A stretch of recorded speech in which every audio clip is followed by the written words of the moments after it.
పిత పుత్ర పవిత్ర ఆత్మనామమున ఆమెన్. గౌరవనీయులైన సహోదరి సోదరులారా, మీకందరికీ ఈనాటి మన ప్రభు యొక్క పవిత్ర సువిశేష వాక్యమును ధ్యానమునకు వారి పవిత్ర నామమున మీకు స్వాగతము పలుకుతున్నాను. ఈరోజు మన ప్రభు అనుగ్రహించినటువంటి సువిశేష వాక్య పట్టణములు, మొదటి పట్టణము పునీత పౌలు గారు రోమా పౌరులకు రాసినటువంటి పత్రిక 8వ అధ్యాయము 1వ వచనం నుంచి 11వ వచనం వరకు. రెండవ పట్టణము లోక గారి సువార్త 13వ అధ్యాయము 1వ వచనం నుంచి 9వ వచనం వరకు. గౌరవనీయులైన సహోదరి సహోదరులారా, ఈరోజు మన ప్రభువు తన యొక్క సువిశేష వాక్యంలో మానవులమైన మనకు ఈ లోక జీవితంలో ఏది సముచితమో ఏది సముచితము కాదో వివేకంగా తేల్చుకొని జీవించమంటున్నారు. ఈ విషయాన్ని పునీత పౌలు గారు ఇంకా కొంచెం సవివరంగా, ఏ మానవుడైతే తన యొక్క శరీరేచ్ఛలకు ఎక్కువ ప్రాధాన్యత ఇస్తాడో ఆ మానవుడు దేవునికి శత్రువుగా ఉంటారని తెలియజేస్తున్నారు. ఇప్పుడు ఈ సువిశేష వాక్యంలోని మూలాంశము, శరీరేచ్ఛలపై నెలకొన్న మనస్సు దేవునికి శత్రువు, అది దేవుని ధర్మమునకు లొంగి ఉండలేదు అంటూ పునీత పౌలు గారు రోమ పౌరులకు రాసిన పత్రిక 8వ అధ్యాయం 7వ వచనంలో తెలియజేస్తున్నారు. గౌరవనీయులైన సహోదరి సహోదరులారా, ఈనాటి ఈ మూలవాక్యం ఆధారంగా మన ప్రభువు తన సత్యసువార్తలోని సత్యాన్ని గ్రహించమంటున్నారు.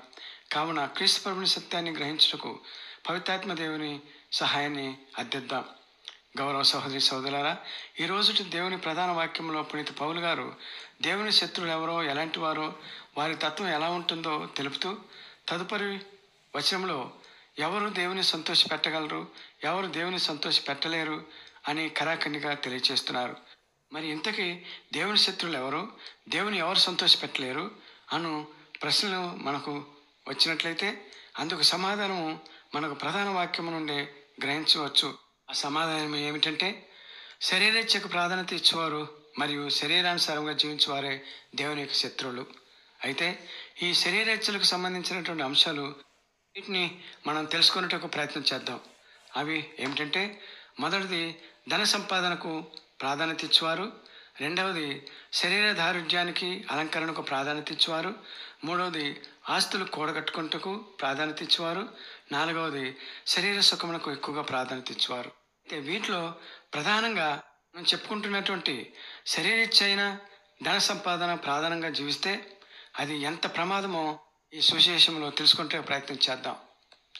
వాస్తవానికి మనిషి ధన సంపాదనకి ప్రాధాన్యత ఇస్తే ఆ మనిషికి సంతృప్తి ఉండదు, ఆ వ్యక్తికి బంధుప్రీతి ఉండదు, తల్లిదండ్రులను గౌరవించడు, స్నేహితులను మోసపుచ్చుతాడు. ఇలా చెప్పుకుంటూ పోతే శరీరేచ్ఛల్లో ప్రథమ అంశమైనటువంటి ఈ డబ్బు సంపాదనకు సంబంధించి చాలానే చెప్పుకోవచ్చు. ఈ శరీరేచ్ఛలో భాగంగా డబ్బు సంపాదనలో ఉన్నవారు తల్లిదండ్రులను గౌరవించరు, అవసరం అయితే తల్లిదండ్రులను కూడా మోసం చేస్తారు. అందులో ఏమాత్రం సందేహం లేదు. ఈ సందర్భంలో బిడ్డలు డబ్బు కొరకు తండ్రిని ఎలా మోసం చేశారో ఒక జరిగిన సంఘటన మీ ముందు ఉంచుతాను.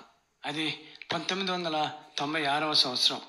నేను ఆంధ్ర లోయలో కాలేజీలో డిగ్రీ చదువుతున్నటువంటి రోజులు. ఇది 36 సంవత్సరాల క్రితం జరిగిన సంఘటన.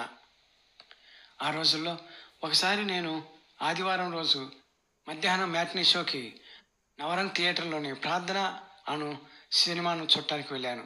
ఆ వెళ్ళిన సమయంలో సినిమా హాల్ యొక్క మెయిన్ గేట్ వద్ద ఒక 70 సంవత్సరాలు ఉన్నటువంటి వ్యక్తి తెల్లటి పంచ, తెల్లటి లాల్చి, పైన తెల్లటి కండువా వేసుకొని గేటు వద్ద కూర్చొని పైన ఉన్నటువంటి తెల్ల కండును కింద పరుచుకొని భిక్షం అడుగుతున్నాడు. నాకు ఆశ్చర్యం వేసింది. ఆయన చూడగానే చాలా హోందాగా, గొప్పగా జీవించిన వ్యక్తిగా కనిపించాడు. ఇంతటి గొప్పగా జీవించిన వ్యక్తి ఎందుకు భిక్షం అడుగుతున్నాడో తెలుసుకోవాలని అనిపించింది. సినిమా అయిపోయి వచ్చేసరికి ఆయన అక్కడే ఉన్నాడు. అప్పుడు నేను ఆయన వద్దకు వెళ్ళి ఒక 10 రూపాయలు వేసి ఆయనతో పరిచయం చేసుకొని, పెద్దాయనా ఏమి అనుకునంటే ఒక విషయం అడుగుతాను, చెప్పగలవా అని అడిగాను. అడుగునాయనా అన్నారు. అప్పుడు ఏమిటి, మీరేంటి ఈ తెల్లటి పంచ, తెల్లటి చొక్కా, తెల్లటి కండువ వేసుకుని దర్జాగా బతికిన వ్యక్తిలా ఉన్నారు, మీరు అడుక్కుంటున్నారేంటి అని ప్రశ్నించాను. అప్పుడు ఆయన తన యొక్క జీవిత కథను చెప్పారు. ఆయన మచిలీపట్నం ప్రాంతంలోని ఒక పల్లెటూరుకు సంబంధించిన వారు. 10 ఎకరాల రైతు. తనకు 2 మగపిల్లలు ఉన్నారు. వాళ్ళిద్దరిని కూడా గొప్పగానే చదివించాడు. 2 ఆఫీసర్ల ఉద్యోగం సంపాదించారు. ముంబైలో ఉద్యోగాలు చేస్తున్నారు. అలా తన కుమారులిద్దరూ ఆర్థికంగా స్థిరపడిపోయినటువంటి ఆ కుటుంబంలో ఎందుకు సమస్యలు వచ్చాయో అతను వివరంగా చెప్పాడు. 5 సంవత్సరాల క్రితం తన యొక్క భార్య మరణించింది. అయితే అప్పటి నుండి తన యొక్క కుమారులు తన వద్దకు వచ్చి తనకున్నటువంటి 10 ఎకరాలు పొలాన్ని అమ్మి ఇద్దరు అన్నదమ్ములకి పంచమని చెప్పారు. అయితే బిడ్డలే కదా, తర్వాత నా ఆస్తి వాళ్ళకు వెళ్ళాల్సిందే కదా అని ముందుగానే వారికి చెరొక 4 ఎకరాలు అనగా 8 ఎకరాలు పంచి 2 ఎకరాలు నా వద్ద ఉంచుకొని మాకు గ్రామంలో ఉన్నటువంటి పెంకుటింట్లో ఒంటరిగా ఉంటున్న సమయంలో ఒకసారి పండుగకి ఇద్దరు అన్నదమ్ములు వచ్చి ఆ పండుగ రోజు చక్కగా గడుపుకొని వెళ్తూ వెళ్తూ ఒక మాట అన్నారు. నానా, ఇంకా నువ్వు ఒంటరిగా ఉంటున్నావు, పెద్దవాడివి కదా, ముసలి వయసు వస్తే నేను చూసుకునేది ఎవరు ఉంటారు, మేము దూరంగా ఉంటున్నాం కదా, నీవు ఈ పొలము ఈ యొక్క ఇల్లు అన్నీ అమ్మి మా పేరును రాసి మా ఇద్దరి వద్దకు వచ్చి ఉండవచ్చు కదా అని అన్నారు. దాన్ని నమ్మినటువంటి తండ్రి సరే కదా, నా కొడుకులు రమ్మన్నారు కదా అని సంతోషంతో సరే బాబు, సంక్రాంతి పండుగకు వస్తారు కదా, అప్పుడు మీ పేరును రాసిన పత్రాలన్నింటినీ సిద్ధం చేసి ఉంచుతాను, వచ్చి తీసుకొని వెళ్ళిపోండి, మీతో పాటు నేను కూడా వస్తాను అని ఎంతో సంతోషంగా చెప్పాడు. ఆ కుమారులిద్దరూ సరేనని వెళ్ళిన తర్వాత అనుకున్నట్లుగానే సంక్రాంతి పండుగకు వచ్చి ఆ పత్రాలు తీసుకొని తండ్రిని వారితోటి ముంబైకి తీసుకువెళ్ళారు. ఎప్పటి వరకు బాగానే ఉంది, కానీ ఇక్కడ నుండి ఆయనకు కష్టాలు మొదలయ్యాయి. అవి ఏమిటంటే, ఇద్దరు అన్నదమ్ములు తండ్రిని పెద్దవాడి ఇంటి దగ్గర 2 నెలల్లో, చిన్నవాడి ఇంటి దగ్గర 2 నెలల్లో ఉండమని వారు తండ్రితో చెప్పారు. అలాగే బిడ్డలు చెప్పారు కదా అని ఎంతో ఆనందంతో ఒప్పుకున్నటువంటి తండ్రి తన యొక్క పెద్ద కుమారుడి దగ్గర మొదటి 2 నెలలు ఉంటూ చిన్న కుమారుడి దగ్గర 2 నెలలు ఉంటూ ఉండగా అలాగా 1 సంవత్సరం గడిచిన తర్వాత తన యొక్క కోడళ్ళు ఒకరి మీద ఒకరు వంతులు పెట్టుకొని పెద్ద కోడలు చిన్న కోడల వద్దకు వెళ్ళమని, చిన్న కోడలు పెద్ద కోడల వద్దకు వెళ్ళమని ఒకరొకరు మామగారిని అటు ఇటు తిప్పుతూ ఉండేవారు. ఈ విషయాన్ని కుమారులకు చెబుదామంటే ఆఫీసర్ హోదాలో ఉన్నటువంటి కుమారులిద్దరూ ఎప్పుడూ బిజీగా ఉంటూ ఉండేవారు. ఆ విధంగా ఒక 6 నెలలు గడిచిన తర్వాత ఇద్దరు కోడళ్ళు తనను పట్టించుకోవటమే మానివేశారు. చివరకు తను బట్టలు తను ఉతుక్కోవలసిన పరిస్థితి, భోంచేసినటువంటి ప్లేట్ను తనే కడుక్కోవాల్సిన పరిస్థితికి వచ్చింది. ఇక ధైర్యం చేసి ఒకరోజు ఇద్దరు కుమారులను పిలిపించి విషయం చెప్పగా వాళ్ళు తనను కసురుకొని పెద్దవాడి కదా, దోచుకోలే ఉండలేవా అని తన వైపే తప్పును చూపించి భార్యలను సమర్థించారు. దీన్ని అర్థం చేసుకున్నటువంటి నేను తన కుమారులను నమ్మి పేరున ఉన్నటువంటి 2 ఎకరాలు మరియు ఇంటిని కూడా అమ్మి బిడ్డలకు రాసి ఇచ్చినందుకు తగిన ఫలితమే నేను అనుభవిస్తున్నాను అని అనుకొని చివరికి ఎటు వెళ్ళలేక స్వగ్రామం వెళ్దామంటే తను జీవించడానికి ఏ ఆధారమూ లేదు. సరేలే, ఏదైతే అదే అయిందని తన గ్రామానికి వెళ్దామంటే తన యొక్క కొడుకుల గురించి తన బంధువులు అందరూ ఎత్తిపడుస్తారేమోనని, తన బిడ్డలను అవమానిస్తారేమోనని బాధ వేసి స్వగ్రామం వెళ్ళటానికి కూడా ముఖం చెల్లక, ఇదిగో బాబు, ఇలాగ కనీసం అడుక్కొని తిని బ్రతుకుదామని ఇటువైపు వచ్చాను అని చెప్పాడు. గౌరవనీయులైన సహోదరి సోదరులారా, మరైతే అంత గొప్పగా బ్రతికినవాడు ఇప్పుడు ఇక్కడ మాత్రం ఈ టౌన్లో ఎలా జీవిస్తావు అని ప్రశ్నించాను. అప్పుడు ఆ పెద్ద ఆయన గారు, ఎలాగంటే నాయన, ఇదిగో అడుక్కొని తినేవాళ్ళు, ఈ యొక్క మురిక్కాల మీద జీవించేవాళ్ళు ఏ విధంగా జీవిస్తున్నారు, వారిలో కూడా నేను ఒకనిగా జీవిస్తాను, ఎంతో బాధతప్త హృదయంతో హృదయాన్ని కదిలించేలాగా మాట్లాడాడు, చిన్నపిల్లవాళ్ళలాగా ఏడుస్తూ. అప్పుడు నేను మనసులో నేను ఈ పెద్దానికి ఏం చేయగలను అని ఆలోచించి కాలేజీకి వెళ్ళిపోయాను. నేనా విద్యార్థిని, ఇక్కడ లోయల కాలేజీలో హాస్టల్లో ఉంటూ చదువుకుంటున్న వ్యక్తిని, ఏ విధంగా ఈ పెద్దానికి సహాయం చేయాలి అని ఆలోచించుకుంటూ వెళ్తుండగా ఒక ఆలోచన వచ్చింది. విజయవాడలోనే మదర్ తెరీసా గారు నడుపుతున్నటువంటి నిర్మల హృదయ భవనం గుర్తుకొచ్చింది. ఇటువంటి నిరాశ్రయులైనటువంటి పెద్దవారికి, దిక్కులేని వారికి ఆశ్రమం ఇచ్చి పోషిస్తున్నటువంటి మదర్ తెరీసా గారి యొక్క ఆశ్రమం గుర్తుకొచ్చింది. ఆయనను ఆ ఆశ్రమంలో చేర్పిద్దామని ఆలోచన వచ్చింది. కానీ ఆ ఆశ్రమంలో చేరటానికి ఆయనకు ఇష్టం ఉండాలి కదా. ఎంతో గొప్పగా, దర్జాగా, హోందాగా బ్రతికినటువంటి వ్యక్తి ఆ పేదవారి మధ్య, ఆ దిక్కులేని వారి మధ్య జీవించగలడా అని ఆలోచించాను. అయితే అక్కడ చేర్పిస్తే మరొక ఉపయోగం ఆయనకు ఉంటుంది. ఏంటి ఆ ఉపయోగం అంటే, అవమానకరంగా జీవించవలసినటువంటి అవసరం లేదు, మొదటిది. రెండవది ఎంతో ప్రశాంతమైనటువంటి వాతావరణంలో నిత్యము ప్రార్థనలు ఆరాధనలు జరుగుతున్నటువంటి ఆ ఆశ్రమంలో ప్రశాంతమైనటువంటి జీవితం దేవుని సన్నిధిలో జీవించే అవకాశం ఉంటుంది కదా. చివరి గడియల్లో ఆయనకి ప్రశాంతంగా జీవించే అవకాశం ఉంటుంది కదా అని ఆలోచించాను. కానీ ముందు ఆయన అనుమతి తీసుకోవాలి కదా అని తర్వాత ఆదివారం మరలా అదే ప్రాంతానికి వెళ్ళి ఆ పెద్ద ఆయనతోటి మాట్లాడి, పెద్దాయన మీరు ఏమి అనుకుని ఉంటే ఒక చిన్న సలహా చెప్తాను, అది మీరు అంగీకరిస్తానంటే, నేను చెప్పింది మీరు సరేనంటే మీకు ఎంతో ప్రశాంతమైనటువంటి జీవితం వస్తుంది. ఇలాగా రోడ్ల వెంట సినిమా గేట్ల వద్ద భిక్ష ఎత్తుకునే అవసరం ఉండదు.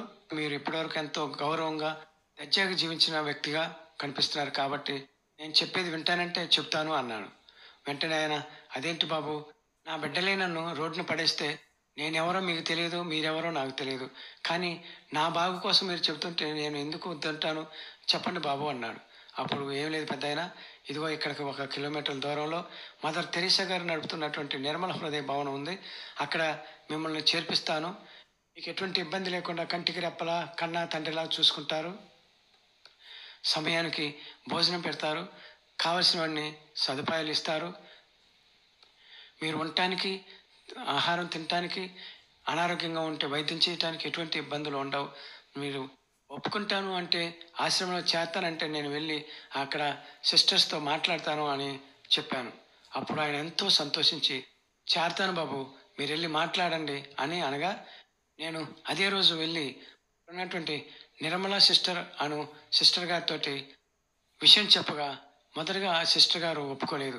ఎందువల్లంటే నేను ఆయనకు సంబంధించిన వాడిని కాదు. రెండవది, ఆయనకు షూరిటీ అనేది ఉండాలి. ఎందువల్లంటే ఆయన ఆశ్రమంలో చేరిన తర్వాత చెప్పకుండా బయటకు వెళ్తే ఎవరు బాధ్యత వహిస్తారు అని ప్రశ్నించారు నన్ను. అప్పుడు నేను అన్నాను, నేను బాధ్యత వహిస్తానమ్మా, నేను ఆయన తరపున సంతకం చేస్తాను, ఆయన నా మనిషిగా మీరు దయచేసి చేర్చుకోండి, ఆయన వలన ఎటువంటి ఇబ్బంది వచ్చినా బాధ్యత నాది అని ఆ సిస్టర్ గారిని బ్రతిమలాడాను. అప్పుడు ఆ సిస్టర్ గారు పెద్ద మనసుతోటి ఒప్పుకొని ఆ పెద్దాయన గారిని తీసుకురమ్మన్నారు. వెంటనే నేను ఆలస్యం చేయకుండా పెద్దాయన గారి దగ్గరకు వచ్చి రిక్షా కట్టించుకొని తీసుకువెళ్ళి ఆ ఆశ్రమంలో చేర్పించాను. అటు తర్వాత కాలేజీలో నాది డిగ్రీ చదువు అయిపోయింది. నేను మా స్వగ్రామం వెళ్ళిపోయాను. వెళ్ళిన తర్వాత నేను ఎప్పుడైనా పని ఉండి విజయవాడ వైపు వచ్చినప్పుడు తప్పనిసరిగా నిర్మల హృదయ భవన్కి వెళ్ళి ఆ పెద్దాయన గారి గురించి వాకప్ చేయగా, అమ్మగారు చాలా మంచిగా ఉంటున్నారండి, మా అందరికి కూడా ఆ పనిలో ఈ పనిలో సహాయం చేస్తున్నాడు, చాలా సంతోషంగా జీవిస్తున్నాడు అని చెప్పారు. నేను కూడా ఆ పెద్దాయన దగ్గరికి వెళ్ళి ఎలా ఉంది పెద్దాయన అని వాకప్ చేయగా ఆయన కూడా చాలా సంతోషంతో ఆనంద బాష్పాలు రాల్చుతూ ఏడ్చేవాడు. నేను ఓదార్చి తర్వాత నేను మా ఇంటికి వెళ్ళిపోయేవాడిని. అలా 5 సంవత్సరాలు గడిచిన తర్వాత నేను విజయవాడ వెళ్ళినప్పుడు అమ్మగారి దగ్గరికి వెళ్ళి అడగగా వారు ఎంతో బాధతోటి, ఆ వెంకటేశ్వర గారు మరణించాడు సార్ అని చెప్పారు. నాకు చాలా బాధేసింది, కానీ ఒకవైపు సంతోషంగానే ఉంది. ఎందువల్లంటే ఆయన దేవదూత లాంటి ఆ అమ్మగారుల యొక్క సేవలో జీవించి మరణించాడు. గౌరవనీయులైన సహోదరి సోదరులారా, ఒక ధనవంతుడు తన సొంత కుమారుల యొక్క చేతిలో మోసపోయి మరణించినటువంటి సంఘటన. దీనికంతటికి కారణం డబ్బు. కుమారులు డబ్బుకే ఎక్కువ ప్రాధాన్యత ఇచ్చారు, కానీ పెంచి పెద్ద చేసి ప్రయోజకం చేసినటువంటి తండ్రిని మర్చిపోయారు. ఆ 2 కోడళ్ళు సుఖాలకి అలవాటు పడిపోయి తండ్రి లాంటి మామకు వృద్ధాప్యంలో సేవలు చేయడానికి బదులుగా ఇంటి నుండి వెలివేశారు. చివరికి ఎక్కడో ఒక ఆశ్రమంలో మరణించడానికి కారకులయ్యారు. దీని అంతటికి కారణం ఈనాటి సువిశేషంలో ప్రధాన వాక్యంలో చదువుకున్నట్టుగా శరీరేచ్ఛలపై నెలకొన్నటువంటి మనస్సులు దేవునికి శత్రువులు అన్నట్టుగా కొడుకులేమో తండ్రిని మోసం చేశారు, కోడళ్ళేమో మామగారిని గెంటి వేశారు. ఈ సంఘటన విన్నటువంటి ఎవరికైనా సరే హృదయం తరుక్కుపోద్ది. మన సంగతులు ఏంటి? మనం కూడా అలాగనే ధనానికి ప్రాధాన్యత ఇచ్చి దేవునికి శత్రువులు అవుతున్నామేమో ఆత్మ పరిశీలన చేసుకుందాం. బిడ్డలు పెరిగి ఉద్యోగాలు తెచ్చుకొని స్థిరమైనటువంటి జీవితానికి కారకులైనటువంటి మొదగా దేవుణ్ణి, తరువాత తల్లిదండ్రుల్ని మరచిపోయి వారిని దిక్కులేని జీవితానికి కారకులు అవుతున్నామేమో, నిరాశ్రయులను చేసి రోడ్డును పడేస్తున్నామేమో ఒకసారి పరిశీలించుకుందాం. దేవునికి శత్రువులు అవ్వకుండా ఉండేటట్టుగా మనకు సహాయం చేయమని ప్రార్థన చేసుకుంటూ ఈ యొక్క సందేశాన్ని ముగించుకుందాం. పిత పుత్ర పవిత్రాత్మ నామమున ఆమెన్. సర్వశక్తివంతుడైన దేవ, సర్వమునకు మూలకారకుడైన ప్రభువ, సమస్త మానవాళిని పోషించే దేవ, మీకే స్తుతులు, మీకే మహిమ, మీకే ఘనత ఇప్పుడు ఎప్పుడు ఎల్లప్పుడు కలుగునుగాక. ప్రభువ, ఈరోజు మీరు మాకు సువిశేషంలో చెప్పిన విధంగా శరీరేచ్ఛలకు మేము బానిసలు అవ్వకుండా, శరీరేచ్ఛలు మనిషిని ఎంతటి దుర్నీతికరమైనటువంటి జీవితాన్ని జీవించే విధంగా మేము ఈరోజు ఒక సంఘటన ద్వారా తెలుసుకునే అవకాశాన్ని మాకు కల్పించినందుకు ధన్యవాదాలు ప్రభు.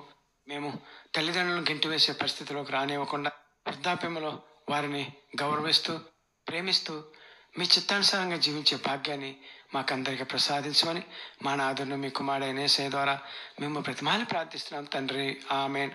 పిత పుత్ర పవిత్రాత్మ నామమున ఆమెన్.